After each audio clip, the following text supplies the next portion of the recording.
and she's on my mind, like all the time. Take a deep breath. Seriously, right now, take a deep breath. Now, if your shoulders did this, then you're already robbing yourself of 25 to 50% of your vocal power before you even begin to sing. Quick, watered down anatomy lesson. The diaphragm is a muscle that resides within our rib cage. It's the main muscle that allows us to breathe. So it's like a suction or a pump. You can kind of think of it that way. So when it moves down, it draws air into our lungs and we can breathe. When it moves up, it helps to release air or push air out. Air in, air out. Get the idea? Most singers that come to my studio for the first time utilize far too much of their accessory breathing muscles when inhaling. This means that you're already tight before you begin, and you're only utilizing the upper portion of your lung capacity when most of your lung tissue is not only lower, but also in the back. So it's a really inefficient use of your respiratory system. So the solution is to learn to breathe low and utilize the longer, stronger muscles of the torso to draw the breath in low into the lungs and help the diaphragm to expand, thus releasing the throat and releasing a whole bunch of tension.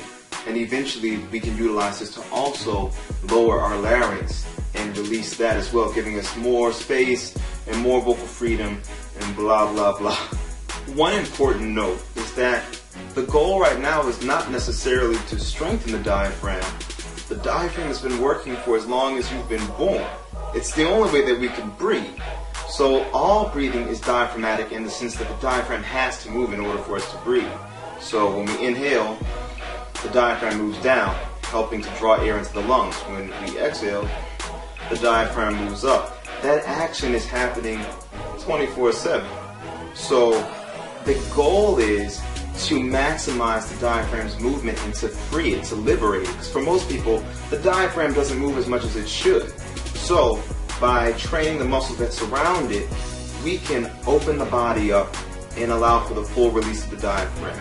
Today's lesson is about the 360-degree breath. Mastering this breath will relax your throat, reduce nasality in your tone, help to blend your registers, and bring greater resonance. It will also aid in the protection of your voice, and it will improve your range. It's fundamental and it's important for any singer of any voice type, of either sex, of any genre. If you use your voice professionally, you need to know this. And by golly, I'm using this hand a lot, but whatever. Let's move on. We're gonna approach the main muscle groups that you should be using to breathe one by one, and then we're gonna tie it all together.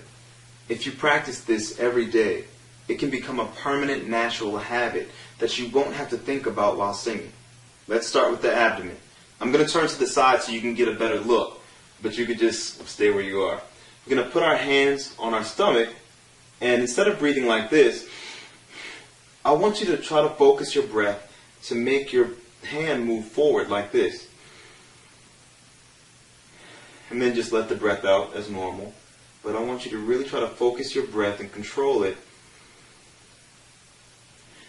to where your stomach moves out, but your shoulders remain stable. I don't want this. No, it's... And inhale slowly. Let's do 10. Do it with me. Just try your best. Okay, ready? 1, 2. Shoulders relaxed. 3, 4, 5, 6, 7, 8, 9, and 10. if that was difficult, feel free to pause the video and take as long as you need to get the hang out of feeling that movement in the abdomen from the breath. And remember, we're not muscularly moving the stomach, but we're breathing it out, okay?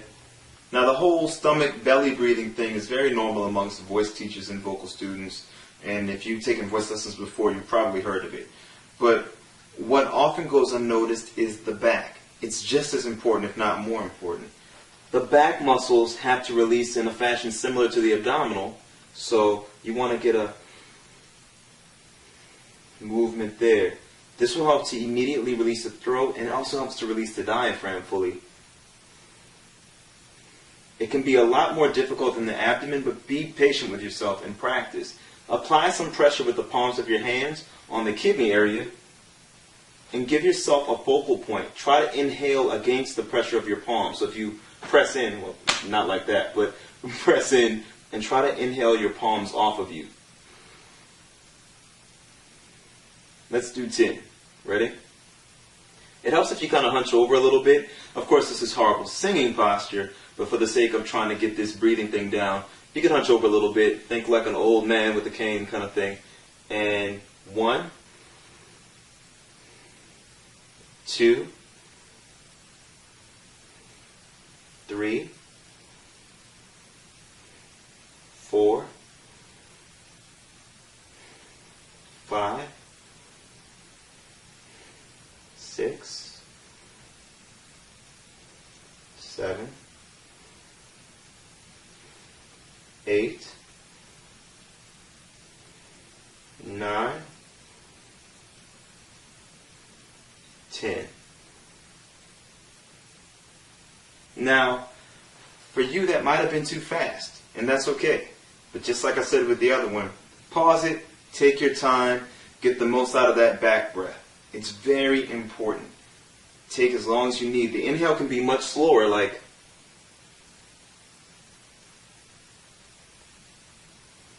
and then relax. Or even slower than that if you need it to be. Take your time. You want to make sure that you fully expand. Also, you might notice that as your back expands with breath, you might feel your stomach kind of expanding. So just know that that's okay. It's totally fine. And before I have somebody point it out, because I know somebody's going to have to say it. Technically speaking, you can only fill the lungs with air. So you can't really literally breathe into your stomach or breathe into your back. But when you do this properly, you'll have a felt sense of breathing into the stomach or breathing into the back. It'll feel as if you're doing that. Okay? Lastly, we're going to utilize the intercostal muscles, the muscles of your rib cage. Now, we're going to focus on the side ribs here, but keep in mind that the rib cage extends all the way up to the collarbone. So over time, this can help you to feel a sense of the chest opening up and releasing as well. So, put your fingertips or your knuckles into your side ribs, and we're going to breathe out side to side, and then relax them. And breathe out side to side,